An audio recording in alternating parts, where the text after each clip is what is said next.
Jonathan Kent quickly closed the door and Clark Luthor recovered. Jonathan suggested they leave before the security guards came to. Back in Clark's room over the bar, Jonathan asked if kryptonite affected him so strongly, why would Malcolm Malone also need a super weapon to kill Clark? Clark said that weapon couldn't be solely for him. Malone must suspect that there were other Kryptonians in Metropolis. Jonathan asked, why is he so afraid of Kryptonians? Even if he was building the weapon for Clark Luthor, Clark Luthor had been gone for 5 years. And if he thinks you're Clark Luthor, you're not acting like him. Clark wondered if it would be as easy fooling the world into thinking he's someone else as it seemed to be convincing Jonathan and Lois. Clark said it was because all Kryptonians weren't as nice as him. Jonathan asked if the weapon would only kill Kryptonians. Clark answered no, the weapon will kill anyone around it, but without kryptonite it would never hurt a Kryptonian. Jonathan said, so Malone was willing to destroy Metropolis to take out a couple of aliens. Clark said it seemed so.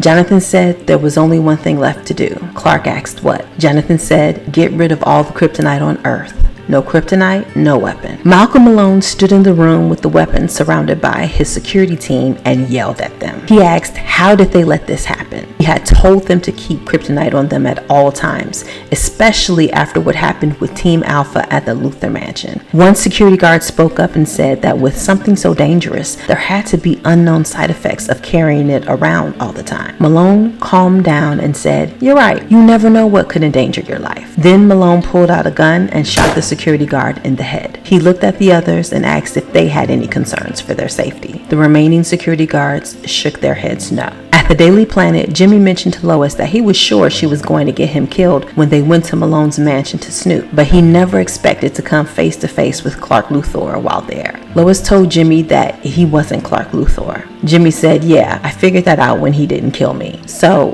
who is he? Lois told Jimmy that somehow Luthor had managed to switch places with a kinder, gentler Clark from another world. Jimmy was shocked to hear that the multiverse was real and that it had doppelgangers of people on this world. Lois Lane said, not only that, but get this, on his world, Clark was in love with Lois Lane. Jimmy was incredulous. Your doppelganger? Lois almost couldn't believe it either, but this Clark was so different than Luthor. He was even worried about her safety. She remembered when Luthor sent her to cover a story on a serial killer on the loose and suggested she used herself as bait. She said, unlike Luthor, she felt safe with this Clark. Jimmy said it was a shame he had Luthor's face. He was never going to be able to live in peace because of it. Lois agreed, if only there was something she could do.